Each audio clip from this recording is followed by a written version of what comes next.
Adom 106.3 FM.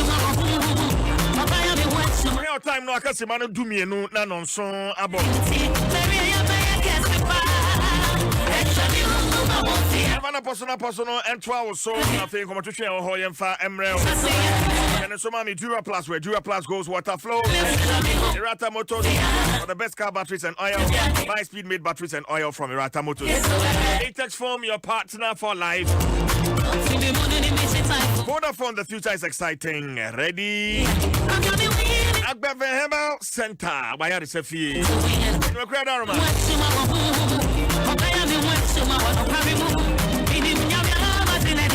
Any day na poso ya de brewo.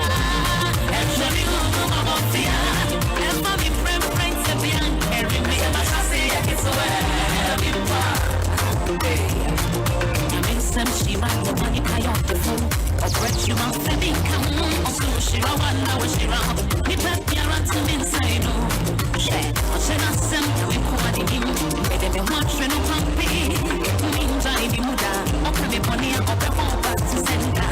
You see me mono the bitch type for one. Or you don't see the wall. You don't see the wall. The wind is so down. Or the matchy I'm bound to win. Oh yeah, me watch to my home. Obey me watch you my parimu. Meaning I'm in a duty. Maria Baya Cassipa. And show me who I'm on the if I'm in preference to the carry me. That's the last day it's where I'm and show me who I'm on the if I'm in preference to that's so much to see. Finance Minister Honorable Ken Ofori Atta. Kopie mu na se begefie.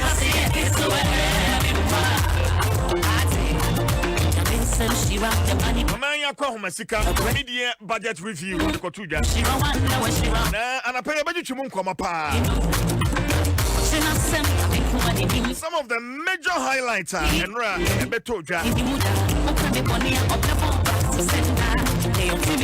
Yeah, Sika Abai Chese for the banking sector. From me take away me the two cut out 7 billion. I just say Abai Chese for the banking sector. Nafi or the Ashemukena. Well, making kind budget in so say percentage of revenue to GDP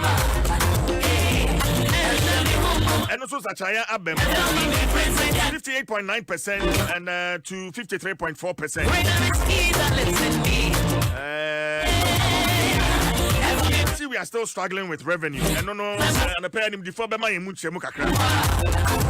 I think so coronavirus alleviation support. And also so once some Ebetoja Sika Yade Eshe Numa Ahudu Obimu by way of stimulus package. Well,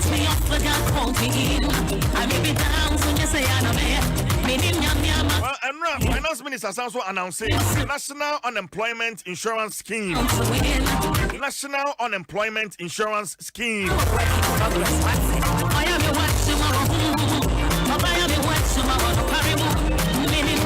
share one more ashro one nyuma samaya basa. Wesu so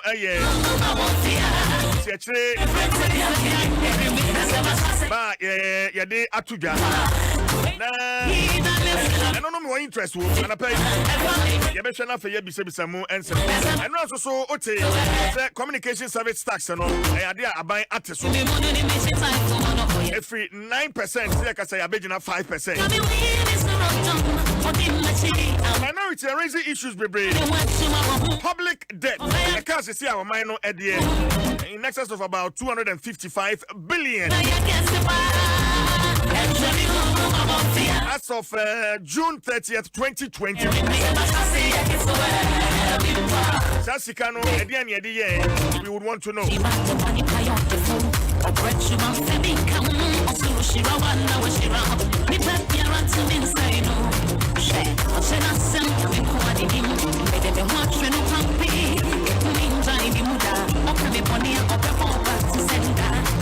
Well, some more highlights. Teacher and nursing trainee allowances. 48,000 beneficiaries. And no, yeah, for teacher trainee allowances since 2017. I buy teacher for 48,000 and one now allowance. I buy I pay nurse for 50,825. 50,825 since 2017. On one district, one factory. And Rebecca told you, yeah, can say 232 projects and a war at various stages of implementation. 232, 76. And I buy the chest where we factory 76 factories. And I buy the chest where we completed and operational.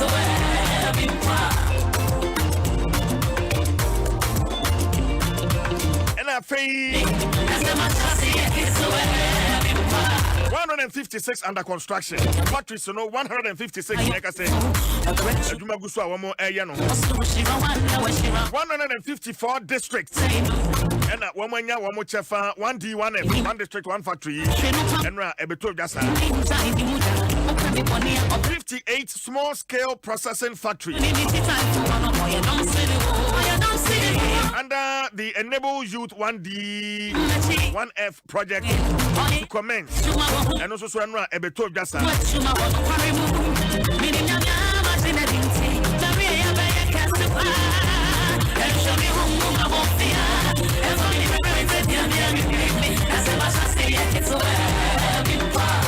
To just a year of road.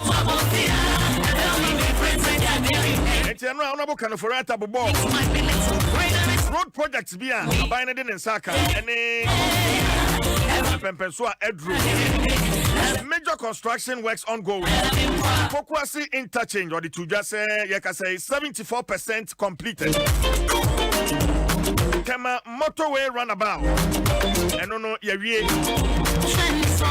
or the Tujasa, Afe, Obecha Bilamte Circle interchange, and also 54% completion. Kumasi Lake Road and Drainage Extension Project, and also 55% completion. After Abani, the Atuja said, 7 bridges. Bridges in Maku and Son. Kulung, Garu, Hono, 2 bridges. Fei Ambalara, Kulungugu, Doninga, and Fei Sicily. But it's just overall physical progress, 70%. And running in also so Ebetoja budget review statement, Well, our Atlantic critical regional roads being so. I know you're quite any baby born in But I'm not, me didn't say interventions being so. I buy no announcement. Being electricity, any issue. So me said that any money. Issue any day, I buy the tuja. Say, are you free? Megidi say chance here August busumi a eba be wura mu. Ena ma ho electricity ne de. Just say busumi aka da yanim afi mu. Eno so free. Eno nsem bisa no bebre. Abane di kan de busumi ansa ache. Eno no. Ego si say. So no ana free no. Wadaruma unya ni free sa. Ana so na etise. Wama na wamo ton. Abane de betu dwa se wo mo nton. No net say. Ana pe yabetwe mu enkomo.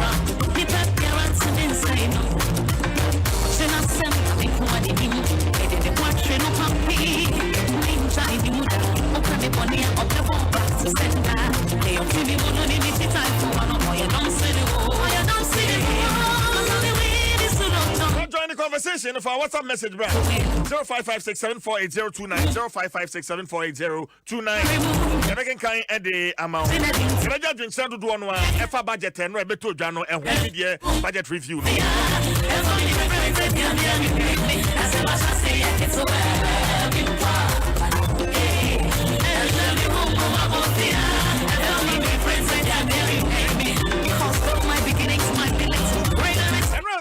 Honorable Ken of Rata and the Tuja, Masabi Fee. Nearly 4 years in office, electricity prices for Ghanaians, households and businesses, all included, remain cheaper in both nominal and real terms than what they were before 2017. The reason is simple. It is because we put the concerns and aspirations of the ordinary Ghanaian first. That is also why we further reduce electricity prices by half and completely provided potable water for free for everybody since March this year. And we will extend it for another 3 months. To break it down, Mr. Speaker, it takes a caring government of the people, and with that, I mean a government of all the people, to offer cost-free water all across the country, representing all domestic and commercial customers in Ghana for 3 months. Mr. Speaker, it takes a caring government to be for the people and for business, large and small, to choose to subsidize electricity consumption by 50% to 4 million households and nearly 700,000 businesses at a cost of 1 billion in 3 months. And we will extend the coverage for lifeline customers for another 3 months. Mamingo Humano Sudamini Honorable Cecilia Abnadapa and Chichen and Como Minister for Water Resources. Menino and Chichen and Como. Hello, Honorable. Good morning. I promise to say, Mammy. Adom 106.3. Yagusunka cracker. Yagusunka cracker. Mammy more Basun Yedi kind. A sign near Etremo Busumi and Sa. Efanu Sudie, Yenyan free. Na maybe so. A cousin, your boy, Busumi and Sa, Etremo, Abayim Madaroma, Mama in so free, no, honorable. A patch out, baby. What's it? Let me be sa a car, your boy, Busumi and Sa, Etremo, Mama in so free, no. Mate, lady time Adom 106 near Quenya. Mama yang near the better name. The Tosu said, Tiffany, and Mama Chain. I mean, Shraubia would see in Sampa. A free Adom Nsem. A car boy and a 246 million Ghana cedis. And a boy for both rural and urban water. As a Unkrunki Tromanin crossing issue, and a croquet monsieur. Nay, okay, I had no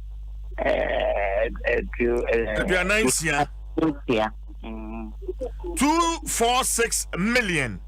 Ghana cedis. Okay, what are my we between a breakdown kakra? Na yehunu nanisu yi. Ghana water for them. People in the main China pay. Breakdown maybe details in Ghana water for them. Okay, but Busumi Miansa and Finance Minister announced here no Eshasia Breben near Diane. And no, and run a buy. It's a press or my directive or say, yeah, modalities 10.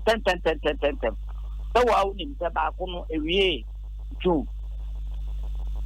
no Bosumi baby Edri and then Dwaso Nsem I was a Ghana Water and Community Water and Sanitation Agency monitored by the ministry no Yebema correct time no and shot there immediately. Okay. But 3 months. Okay.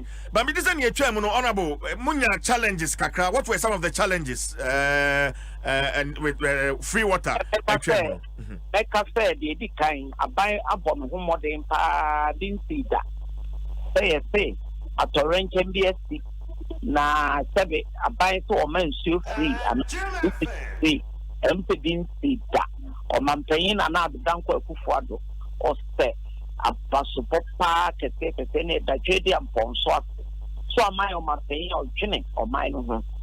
Tanya, a kind like I say positives no. I outweigh challenges by far. Challenges in India in and so what the tea and no any big challenge be I one the tea no or say or tonsure and so on farmer free on Thursday. As you say, so be our on month and him the unya. You bet no near repair will be say it's a very good deal. They church me I make or feel for movie. They are normally CCI managers and on the district, go around and my most of it. Now they possibly also so make me say you move it on you soon so by heart. So say be free. It's sabi o continue say free and now no ma boa ma sabi o kodaga baby. Obo o wa ne car ohoro no be once. Oba no na car no ohoro no every day. Obi area kete no ohoro or water garden any ade. Enso so samri mu o se adwene ho say ye mu bi kura no a samri mu o wi afa o wi afa onye ntio no no ye yusu aban ehihye fe nyankopon adaroma yetumi eye we ema amantan no a ya ye hwe so ye but apart from that ne dey be hu challenge bia na sane e kan no tanker drivers e be bo mabaso we no mo ye adwuma no kama tanks so ye koso adwene outside the box am I the tanks to see all over strategic places to me the tanker no ko emunsu no kogum sebe ya turn around time and betumi akọ na serve so many people and no so ehihye no na kama it make us say ho fa so no outweigh any challenger by to me no Ghana for woman any soil no money so be so arrangement eba so bi we san so na chain ni na no bi anya adwuma kakra ye me am ko choko any other places down so ma no kokore we so reporter kakra ye nya ye sign for rounds for her na ban after the end say say manifesto kire no ye say ye be ma obi ansuo ye gu so den and water for all putoka say you go so the day so central region about a month ago 3 weeks in Kakra president of Ocha Ahumem a commission is still 146 communities or ha Adria 9 and potom be a work smart now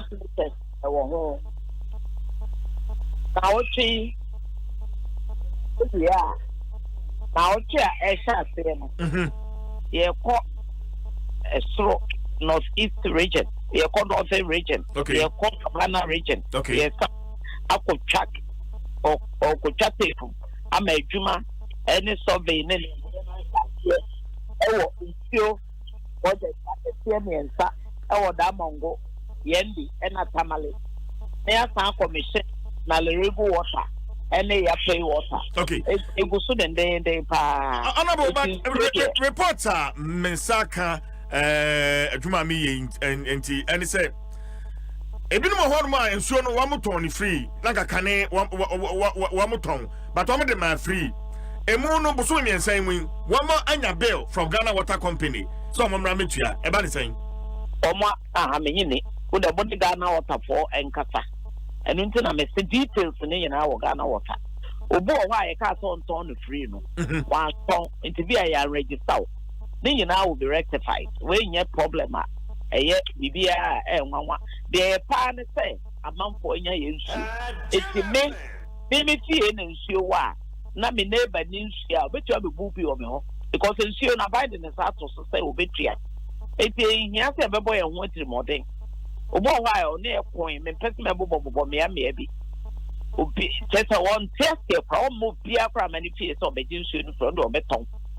So these are all little and near mad. A sort out into the Ghana water will look at it. Okay, and you move forward, honorable me see, but you move forward, in such a bay and a bebem the coming 3 months, based on experience in Yan Busumi and Sai Tremono. It's a sign. It's a challenges, Samuno T challenges, BDR. Oh, and not say a bayan society, you're quite yes, the Yan is a dependent you. The bottom line in the say since you're free, is you produce from production levels now, second panning chain, no to me use to the whole and or the Gary, or the cinema, or the fanning row, or no be, nor the be Darren Kurane to me, a year will see a yen, and a matter of course, quite be I be possibly I would say fossil, independent Taka, Ninsia, your friend is saying, obey use. It's at the end of the day, no. So, now, can you make them? Won't see our town near the entire to say a bit to our car. Town, about a crowd register so tons you, is to the few tons you. No, tia, domestic rate for commercial. Ning and I can say, that directive abandoned. Yes, so, yes, so. Now you are rectifying the administrative in a man bottlenecks and near the Ghana water. We'll see to it to say, yeah. Internally, I mean, who has a big challenge. I'm not saying friends here. Instrument that wants to pay. I mean, or man gun and your man paying. And then I buy. Amen. Honorable Cecilia Abnada Paya, Minister, Water Resources and Sanitation, and Ameneno, Acheche and Komono. Well, Enti Nasenchemo, Abba. And no, well, what's me sending me message? Say, your experience be Busumi and say, Tremo, if ensure no home, if electricity no, Honda be frame.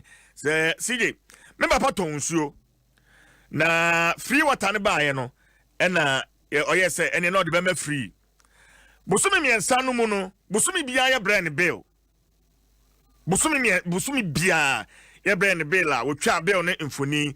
The SND me, and so these are some of the challenges among for FAC. You can share yours with us. Honorable Kwaku Kwatin, Deputy Minister Finance, Meneno, and Komo. Honorable Akwaba. A team for you. So, someone do what dear. Mamindi Kai NJ will take away from NRA media budget review. No, Honorable. Well, the Minister for Finance, or call my Sebediomo, a coyer, and it's Emra.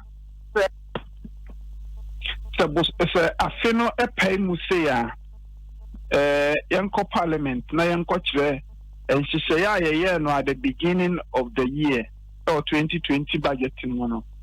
Sign Anna and she say, no, I could see it. And only Emra.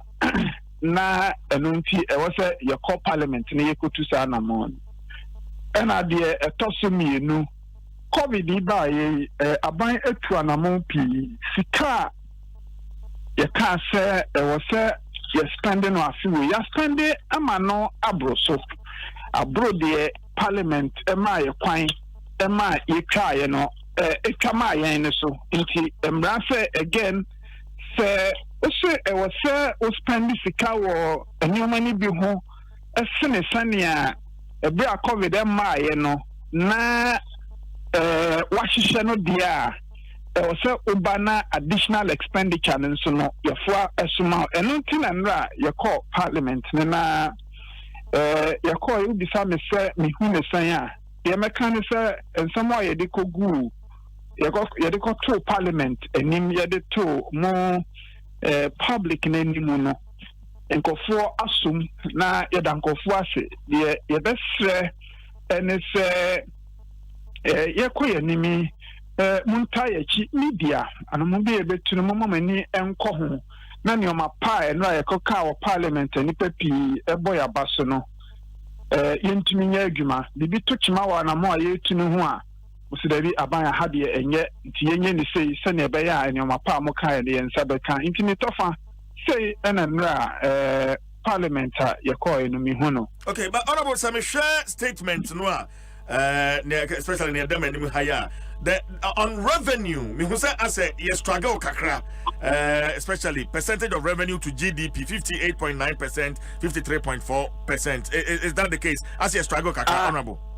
I no correct revenue projections no anko sania na yesi peno na the entire anko sania yesi peno no and say COVID-19 ni ebae obehwe importer akofom pa port nkofo emmate senkofo pikra no ntu kwan biu nti nyoma emmate se de wose ba nti to ane e bejeje in customs friend customs revenue akofom pa ena ya mu hakra no enyuma kese no lockdown way ba lay off workers any sanya omo faso aye adwuma no omo nyina no kase omo akwa hohiahia nti amasika even domestic revenue so ebenya no so ate no na ama ye revenue sa ye de yagwene ebu se yebenya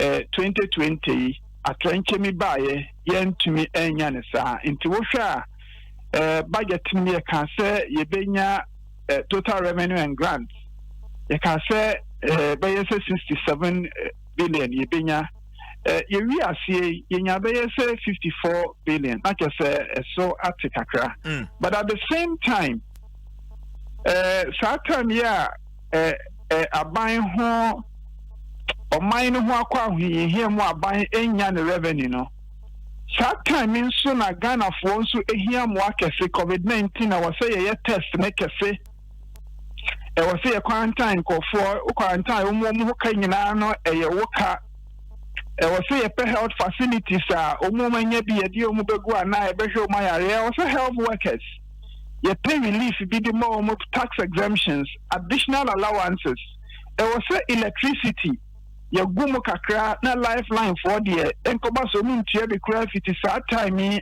call afeno ewie I was say ensu ankofo nom ye pekwan bi faso na ye so mu mfe e wo se ye pesika bi a ye de ba ma nkran adwuma sa tami omu aho akọ ahohiahia mi e be so sa expenditures ni nyina no akohia se aban revenue kofom de but sa expenditure kwan bi a so e wo so ye nti emra ye di kogu akwan mu sika sa nyema we nyina ye pese ye magana adehie no ebehia ena ma parliament for asomaye ntina ubisa ne sa de meka ne se generally revenue underperform there but enyoma fata say ye no yetu na mo bia se ne be ya yebetumi aye na Ghana for ho ha o kakra na sa ya we nso no yetumi aso ano. Okay, but yam sector by sector yam sector kakra banking sector reforms mehu 7 billion honorable correct me but sasika no for denia. In fact, the banking and the financial services sector in total. In fact, first, the financial services banks are, I say, call from near the idea. Umajuma yenona. There's a fan umufan for sika once for and see for more. Yeah, quite a minimum for P when the Bakwa could dimino sa by 2 and more. Sasika 21 billion Ghana cedis. And I de afresa clean up no ebeko ye. Inti banking sector no banks na nkasa no ye ne Bank of Ghana kasa ama omo primary reserves no sika o ye bank wo se wo de call me fa so wo de call to se we de me fa yensan ka asem bi bana ye hukodi mu a Bank of Ghana fa se Kennedy na fa eso asem no ano no Says you can cry, see young gum Emma banks, no, or previous omunio, yes, senior bay almost the high omu. No more to me, this Sikama and crying. If it's a sad time, a timer. Companies no Jessica. In brief, banking sector, a strategy no, and senior Jessica before COVID mentioned a Baba bank for fra. No, a very small and medium scale enterprises. Senior Bayer revitalization plan a year can say COVID in our corner, it was say you to me cafe. And she share a year in senior new Mabesan Apejano. Okay. In the banking sector, your initiatives are major ones, Nini. Okay, it is a to say, honorable. Sasika, any Sika, Yadebam Busia, Manco for the Aquasha woman, and yet Sika, Sanya, Binmadria Quayeno, say depositors are almost Aka banks, Womusika Kakem, and yet this is Kebabe Church, Omoka, Sana identity. The depositors, the end of the year, Sanya Sika, so far I had 21 billion. 21 billion. 21 billion a day. I saw banks again, but you won't call for binum to say, men fund is Goco Securities. We are from fund managers. Omun aspect regulate you. Mene say, Sika, Omodi Abe 2 and you say, a honso, a Kaya Dahwa, President of my instructions, say, Yemfa. So Sikano about 8.1 billion. So far, I validated by 3 billion. But ye ko enim ye validation no na honso no e wo se ye pesika ni bi na ye kotua nti enra ye call parliament anima we nyina no ye boso na ye ni so ade hunu ene se nhihye pa ye di kogu ekwan mi eye ya enkakra enima we nyina no ye beye. Okay, communication service tax and so ye hu se eswate from 9% to 5%. Enchemu ne saying honorable and no the tier say that time yeah communicate yayewe ama yesi yensusu MPA ehu hia se ube pia mempie nti ama nipa dudu no ano nkitahudie no akoye phone so akoye virtual meeting bikura no a se enye yayewe ya bank no penka minimum studio na ye kasa sisia e say ye kasa e phone so nti no Satame you communications and one here pa into internet data and communication generally and force pendiska no na ban hwe no say since COVID mre ye pese ye boan for there na e fata say e ho aban e to aban agifri ho ye jemu so ne be ya enkofo betumi ato data betumi after time na se virtual meetings no more ya yempese omu be hie virtual meetings no more ya na omu aye se phone calls na call meetings no be ya no matumi aye eno na ema ye desa ageno ba ye se etoa edaso no aban ye de ye beteso na ye de amagana de hie but ya ewo ya agreement eno no ewo communication tax ya reduce from 9%, a person about 5%. I was a commercial begum, a home running at the evening and yes, okay. A unit, a idea, a sign, a fiancé to an. Okay, that answers my next question because can be I say a chassis abrebe. Honorable. I am communication service tax is a tax legislation. In many here, you call parliament now. Yakuye fi hona Ghana for ho atimi na Ghana this year atimi I enjoy sa relief no. Okay, near di ho National Unemployment Insurance Scheme eno no ameti ye mehia nchemu kakra me ne meti efo nyine behia nchemu kakra scheme ben ya ne tofa scheme bi a aban ene labor trade union congress na yaka yeti abomu a ye pesi di to anamo say your workers be wo obeye adwuma se kobase bibi se ba te se de covid ya ben na adwuma ekwa ahohihie mbupe yesikofie sa abre no ayesu ngo bibi e de no bosu ya katua ma no na yesikofie na sisi ya de adwuma no egu anase adwuma ne so ate sa kofie no okodi sa 1 month ne sape na kese work no one omu depending on no die wan hwa no mu kubuada COVID yama yehu se sadie no intitru ehu hia. Nti yese as part of the revitalization plan no ye koye nimu no ye penhihye ye bia ebeye se insurance whilst a worker no eye adwuma no aban ene ebia worker na ebia employer ye gusu a sadie no ye fine tune no na ya pe sika bi egu ho na ewo fund bi mu na sekobase bibisi yabani yesi workers in kofia once oye contributing worker ne de yetumi pesika ewo ho de boa no waye adwuma ntino the contribution will maybe aban edidi aka ho ebi employers didi aka ho as I said details ni nyina na yegusu a any employers any labor edi ho enkita ho ye be ruling out but ne botae no ne say ye pese ye pe futuo bi sika bi to ho a ekobase bibiba na ewose worker no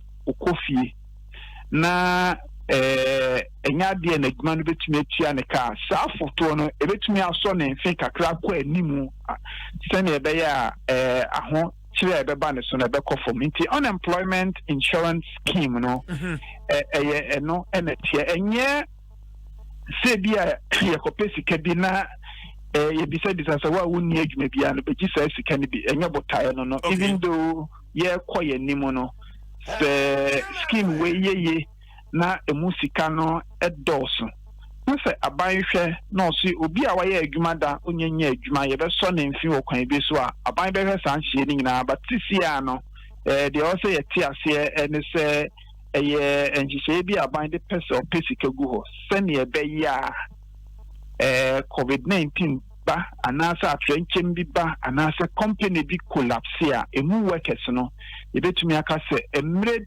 kakra be kwa nanimu de saf scheme we ebetumi aso ne mfe akosita manyoma ebepejama no. Okay, nti se metwase a you should be a straight contributor asa na scheme we etimi anyemu chefa sa na semneti. You should be also contributed to it's an insurance scheme. Yes. Into one can hold there now one can. But what can hold there? But then I make say a home run of here, you say a home run at the idea and they come rush a bedroom. A rano ever chere omwa omutumi benefit bi. Ene omwa saying also a faswa sa insurance no adwuma. Trade union for one kasa as a union. Mwabe no mudi bewuremu aban mwabe no mudi bewuremu nti saa details ni nyina no ye demra a ye de ade be ye adwuma no ekọ parliament am ye sure say ebeda di na ye hu senia esitie. Okay, so madwuma some year basa ansa na covid eba do I stand to benefit from this scheme? Well say ye scheme no adwuma some year basa yi aban kasa pekwan bi afaso lockdown no na ye che aduane che nuro ene ade even without lockdown no you say ensuo ka aban efa for some consumers light ka aban efa we no ye nioma aban ye sen ye be yo mu ni adwuma ne kra no omu hu be han omu kakra nti covid ye mu that's what we are doing this scheme here be kra na nshira anye covid na amanyansa no abade but nshira anye covid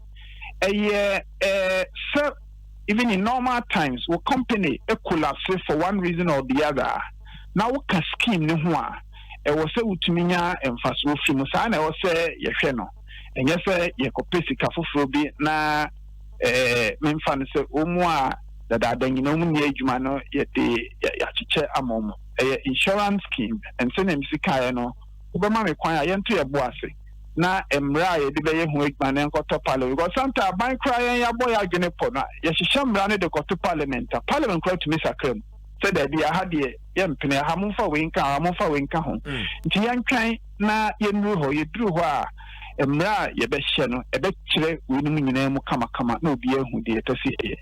But honorable for the ordinary Ghanaian, enra wati sika kesi aye bubodin aban be hia sika say di ahyeha, sika will say di ahyeha. Even in these extraordinary times, the ordinary Ghanaian be senti aban sa sika no okofa no he.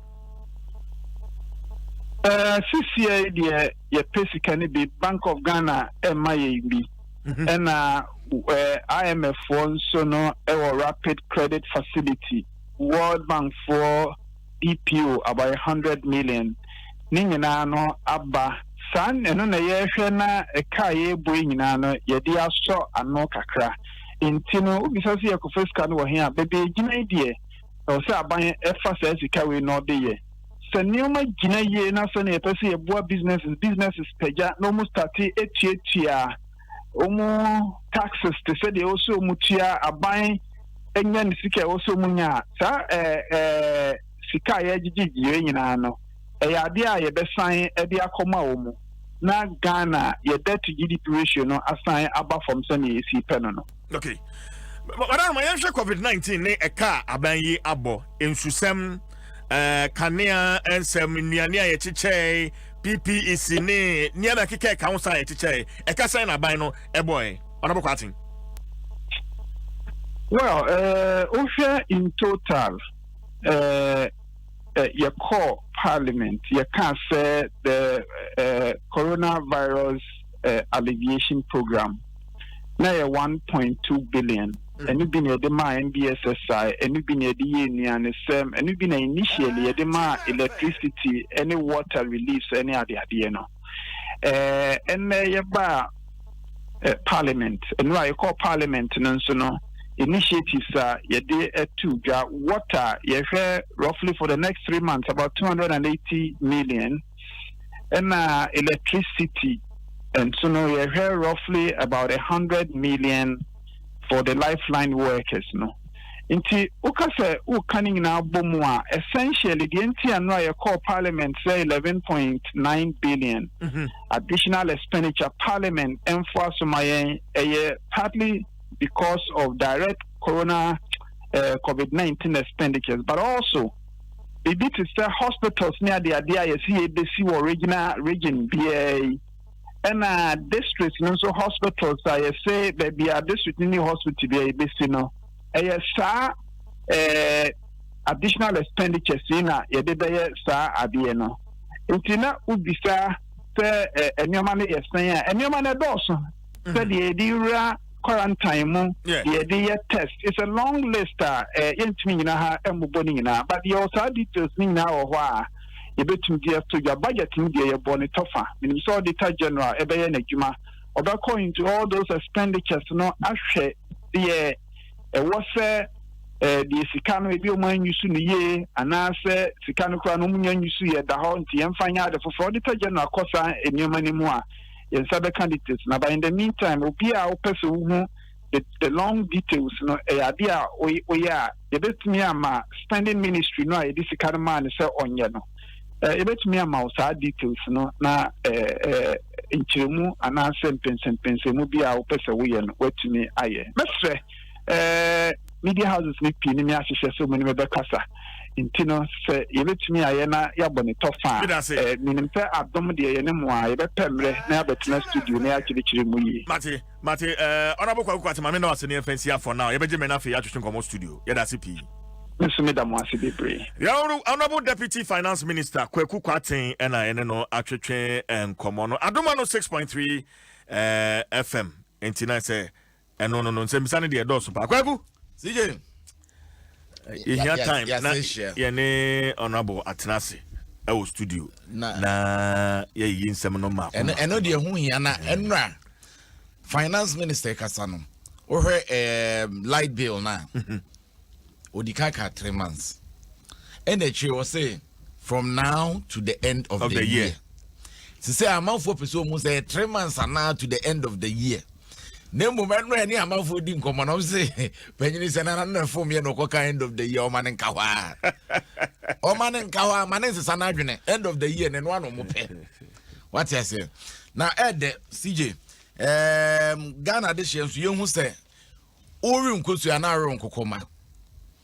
Yes, in light bill add the now so say scanner bind there and I buy scanner or day no. Uti your opinion and question now busan and say hennes can go for free. Utia a na buy a kobo no dia beso yasne. Eti mre bi bedru ama aban ebeba bebu nkonta abeche say public debt is in excess of 255 billion. Public debt as of June 30th, 2020. Ghana there. Yeah. It is a kubo bia beka ho near the asoyasne said the beya COVID-19 twamua. So watch baby about your office can. We so there watch baby your free twamua. That's abahemba. That's what beka enra so mo ka sky de no aduane ma o manfo di no. Wa wani bi wa yo ho. We dey abetua. O for no na ye dey mo say. O me pa. O me pa ti go tu aja. Me manya biandi. Me ni say you nya bi dia. Ayo nya bi dia. So nya ni di. We ni di anka be nya biandi. We digo sikani ati say wo pe. COVID-19 ni for nya bi dia. Na obi awo yes COVID-19 shedem.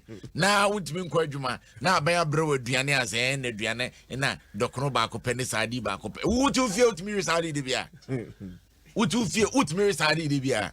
Nasa kanye nidi kai primeni o mema etie what I say it's in the baby aye na CJ nipa ni bi so adwene ne se baby eska di free de omo nwene ho esan say aban so masniu they have the perception they have the perception say the nipa bi o wa no mu ni mo Omo ba manwusema oma ban bae na no oma brabo asesa ebia nipa na all of a sudden watoka bi ebia all of a sudden wasifie bi ebia na any investment no de koyeye anase ebia aban ne bae no wanya opportunities no de koyeye but nipa bi o perception say so nya be politician na ska wo ho enti no amanyofo odi sika enti sa amanyofo odi sika na urade Adom COVID-19 aba na aban se mani ntwa light bill baby ska di free no emfa na ho esan say so tio when tio penfo tuama no penfo tuama no ebi mu diska no it is aban betua na tro bebu nkonta enfo mo ho do mu ni ma na say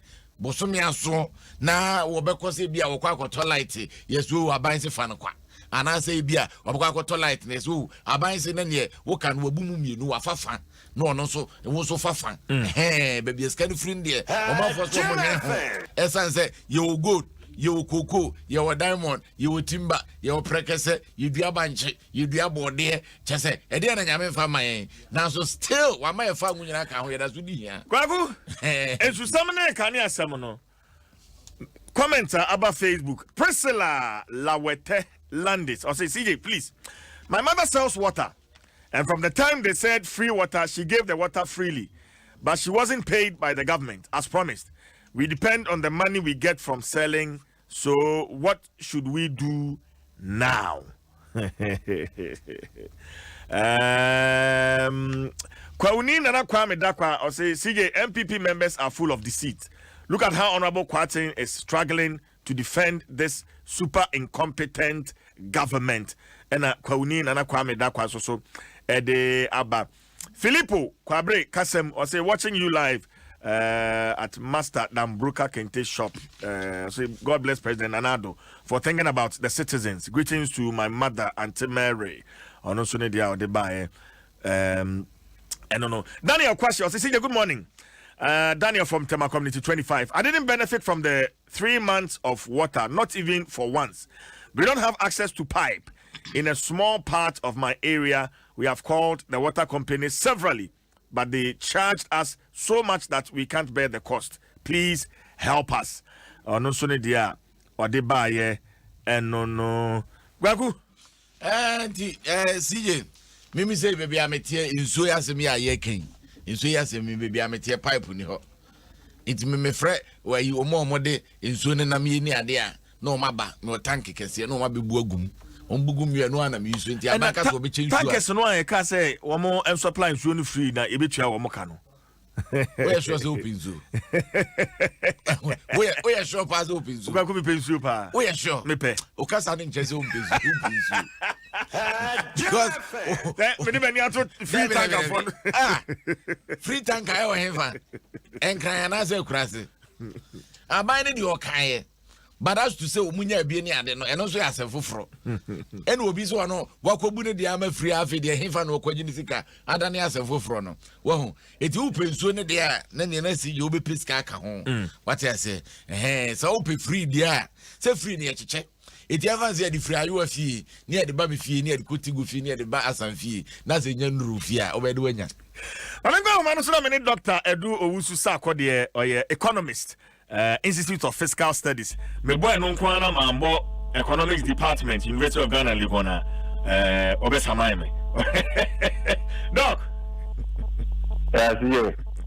Good morning. Good morning. Now then I also want to economic department. Now I'm introduce you na me kasa we economist Institute of Fiscal Studies no kwa man twan ko legono na say manya ni sa obesamai and din commercial because inside the braba. Inside the braba. You didn't commercial. You need budget no come you be here.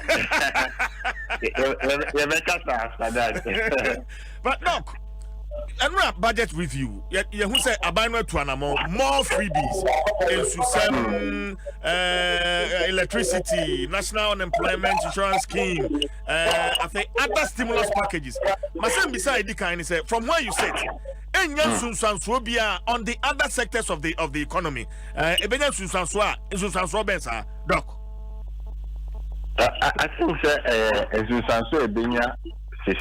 implement positive instance. Okay.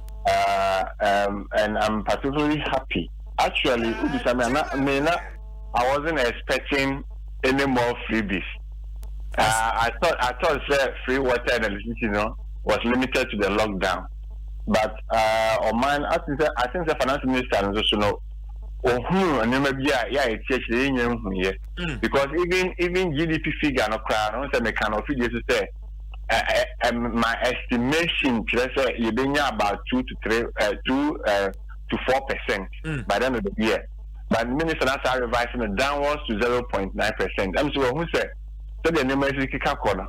The Ghana position who that part because we are seeing GDP air conform. Africa GDP air conform. And challenge in Ghana first year in isolation and then say in that context, and the minister now careful. Say okay, so be a conform there. And yes, so you see a hundred. So the be ya conform bebre. And see and no matter why in the beginning I'm say the signal, I think here, look at the presentation now, or pick the signal from the world economy, from the global economy, yeah, and or pick the signal also from the African economy. I know who say, you can create Ghana, and see, and no man out there go come the big brain, I see you say to me, and your man win idea, and a Ghana for your home by try a pa. I say, usually, I'm not a casano, you can't be say. Policies there, and I'm saying, I said, Liberia for crab, there or how we share Ghana policies. Your policies there, you can't vision 2020. No, behind him 2020, Baba, President Rollins Abreso, Yabedu, and President Kufoba, and more policies, President Mills, President Mahama, President Cooper, also the Yaba. Usually, the concern will have to be with the implementation.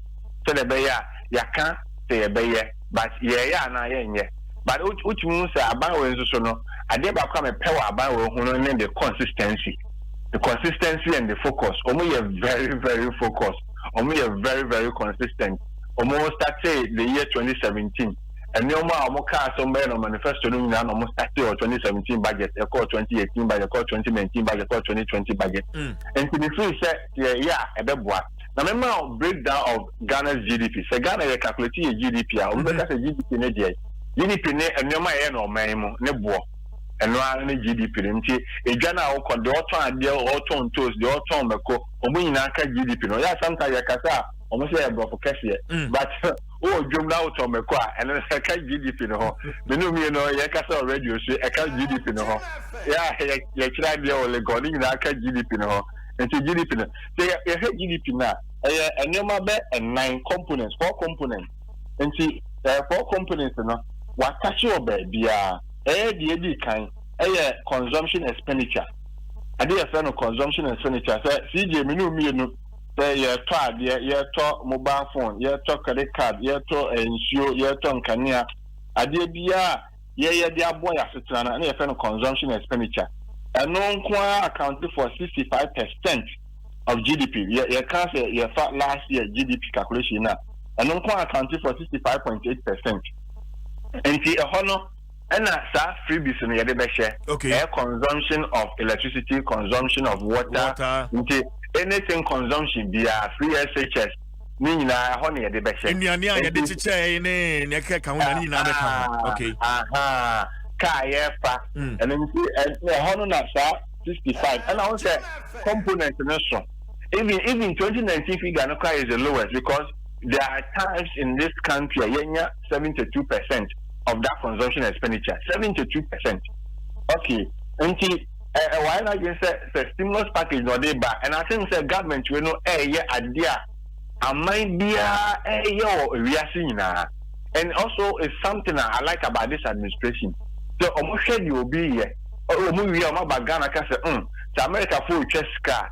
I check $10,000 a movie. Ghana high cash $1,000 here. I hear you who check you. I hear the tobacco crack. About I get as was and because the data and your money will not support some of these direct cash transfer. No, and the young fan question and your ma, you need into what are the service Obia Nuncio, Obia Dinsio Jare, and it's Ocas already free. Ghana need be enjoy.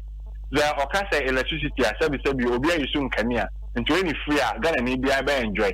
That is why I always speak in support of the free SHS because oil revenue. So I'm finding idea Ghana for benefit here. Never can be the enjoy. Into why the free SHS or this oil is going to be a question. Ghana need be a school piano. Enjoy part of the oil revenue. And see, consumption expenditure. Next one, investment expenditure. Investment. When we say I can say Corona, and you know be hotel for soon, tourism industry for soon. Here, what the company Nania Jane and same prior telecommunication company because my case when your profit of about 60%. And because they be say no after me the units in the such as what of for who use Zoom over to credit. Oh yeah, WhatsApp over to credit. Say apart from communication, any bank for now we soon Cassiana. I'm say how they hold you. Now uncle companies they do na they soon to paying the can 700 million about 600 million cities about for SMEs, you know. And say this mid-year budget, you know, what Dwaso what SME small for no air core akesium air core big companies. I'm say I had an amount of 2 billion cities or so. And see or investment expenditure businesses and so no almost so enya after then I know you're 18.7%. Okay, GDP now the components in our investment expenditure no ubu no 100 there need 18.7. Now the third component government expenditure. Now government expenditure no so the we are seeing na tama maybe our economy no be from biana the government embarks on what we call expansionary policy. Expansionary policy ni idea or maybe no mo say America for yebi Europe for Europe South news here or much scat to what the ma o nko fo nyina say all the member states of the European Union obi amaje no offer and spending no expanding economy FIFA discover CAF discover abesha football mo obi anye no offer spending economy oko Italy for the same thing stimulus package, you know, the one also called government spending. And government spending, no component, you know, accounting for 8.5% of the GDP. And so I say, what your consumption expenditure, what your investment expenditure, no, on one also spending also obesha and to share free SHS or spend it, a year, a dying also may see hospital 88 and I'm saying also at 101 or best spend it. You be quiet or see year of rules, you know, he has not abandoned it or best spend it. Jumaya 4 Akatua or best spend it. Now say me share first quarter budget. This is assembly for no question cannot anymore by more than 200 million Ghana cedis because straight now straight jump and then you may be a government expenditure. And say government expenditure no akosro. Now not make expansionary policy. the expansionary policy, you have two main policies under that. Your expansionary fiscal policy and your expansionary monetary policy. Now, expansionary fiscal policy is handled by Ministry of Finance. Monetary policy is handled by Bank of Ghana. Expansionary fiscal policy says the government expenditure must increase and or reduce taxes. And you increase government expenditure and or reduce taxes. And our say government will not stop spending. Government will continue to spend on roads. Government will continue to spend on health. I'm a man up and to my perfra. Okay. Now taxes and also what is so? Into what the communication service tax and also a part of the fiscal, especially fiscal policy. And it's a very good idea. Okay. As any expansionary monetary policy, and they say you increase money supply and or reduce interest rate. And I say or 10 billion cities every Bank of Ghana, and they are increasing money supply from the central bank. It is a very good policy. Oko interest rate is also a policy rate in what is free 16% to 14.5%. Matches and paying for monetary policy committee no more year meeting. You sure say a be on maybe a meeting. The a finance minister Akase, the normal go crema my and you sure some better policy rate is from 14% to about 14.5 to about 14 or to 13.5. And interest rate commercial banks also no interest what do you see Busia Bonhama, Meno, and also no watches so by 2%. Me sure say and no matter that come I better to the break so the bear. The last component of GDP is net export. And no Ghana share no 0.5% net export. And no my echo abrochira cotton minus no my yakra aba. Okay. And net export, it has been negative for a long time. Negative your imports are more than the export. In 2019, first time I positive net export. So the bear no cocoa no gold no my sika more than no my free buy. And these policies in India, and so at the back Ghana, and so papa. And a very good policy, and I'm in support of it. Doc, who can say, in Susan Bay, in Susan Papa no. In Susan Ebenya, the effect on Menu, the ordinary Ghanaian or general traffic in Sisia, Airton, Trapia, Waton, Pure Water, and Pedifo say, Would you Unkosiano, no Akuaman, Oriano, and Tiansu Sebutum, Abeko saying. Moving into the next year.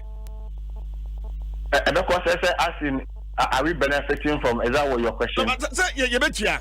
I didn't know and say you're free, but in we are going to pay for it in the long run. And I'm what? The source of the Sikana or the ban. Oh, what was here? So you can say, okay, so Busia when you bet you and I know you bet you. So $1 billion here for free IMF no. You bet you after 5 years. You bet you 2025. Okay. 2025 you bet you. And she Busia dia boss is here no. You bet you na but say no.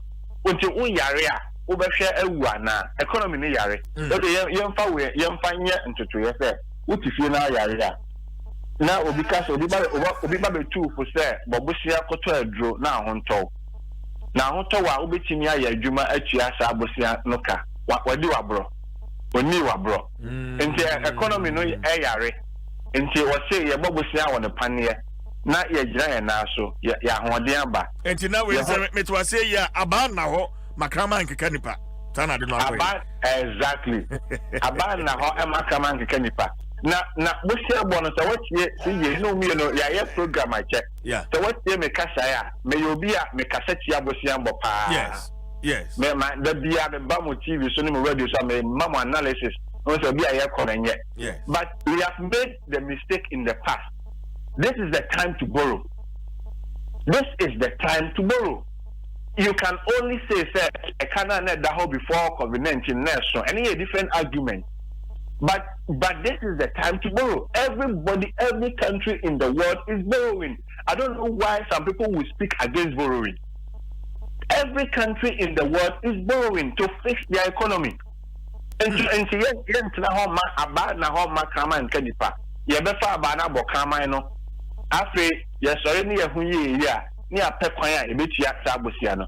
Eno nti a fiscal deficit, I won't say nipa be break Kasatiana, fiscal deficit, no, a cost and a public debt and a cost. Public debt, yes. Yeah, a concern, but say we have no option. We have no option.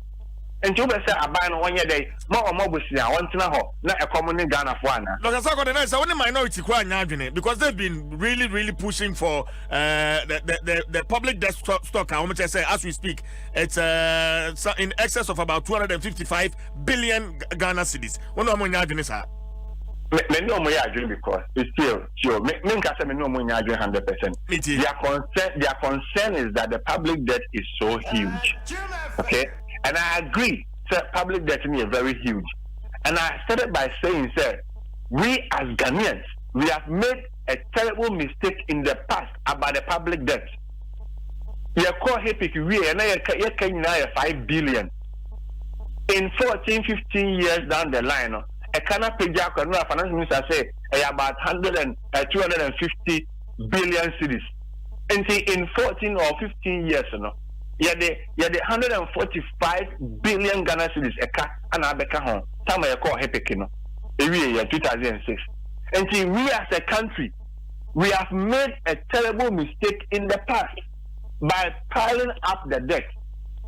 That is a major concern. And in most of my submissions before COVID-19, I have been speaking against excessive borrowing.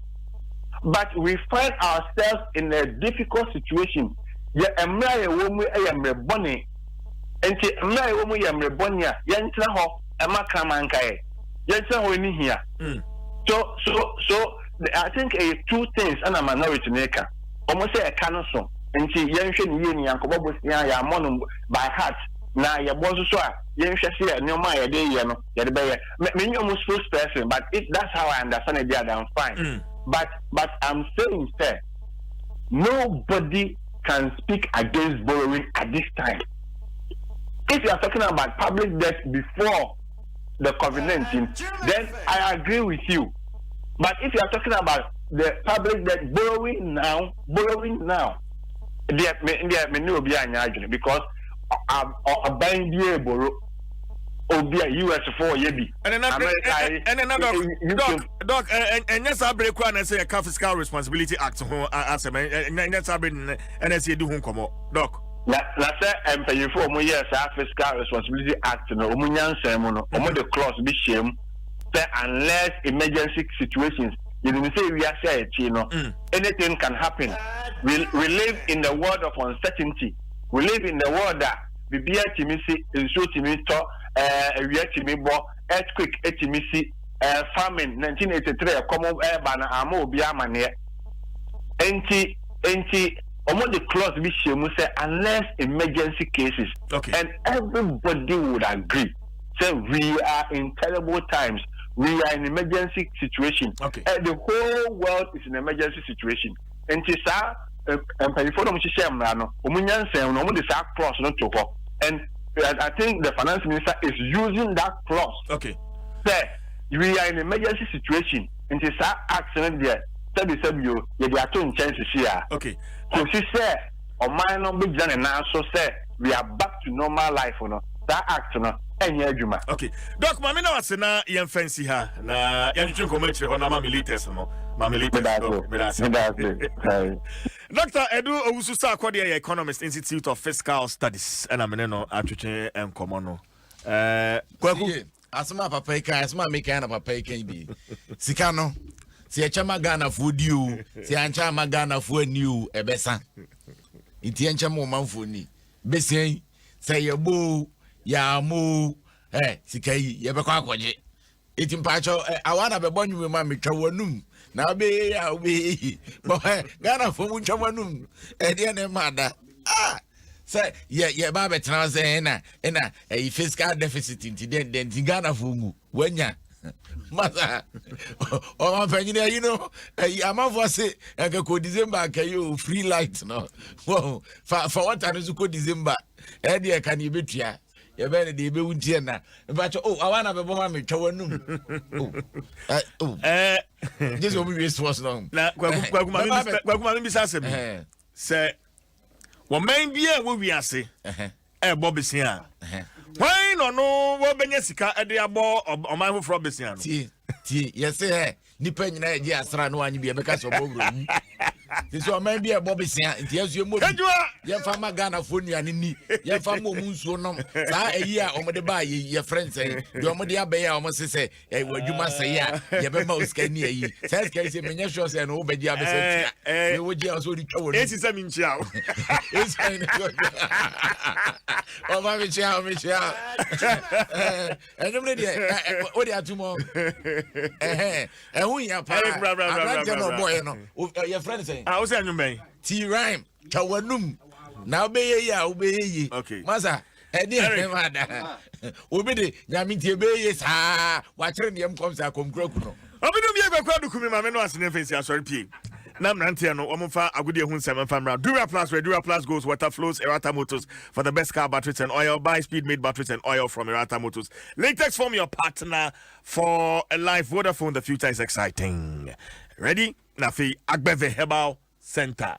Wayarisa Efi Eric Esiedu Buedi Ziom Bibiada din Nyakopan time or the aba. Some kasa de chien and your merit and mercy.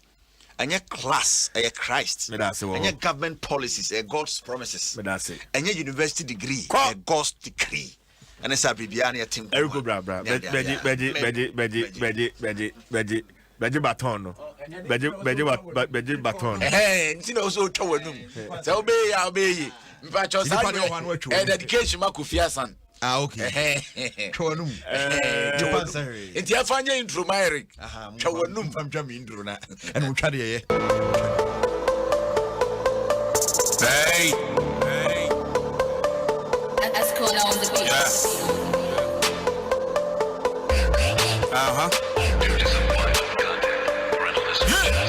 Man, my chop what new. Now, I'll be chop what new. Now, I'll be Bet my chop what new. Now, I'll be chop what new. Now, I'll be Bet my chop what new. Now, I'll be chop what new. Now, I'll be Bet my chop what new. Now, I'll be chop what new. Now, I'll be that's your quantity. Yeah, see that crowd out to what I come to.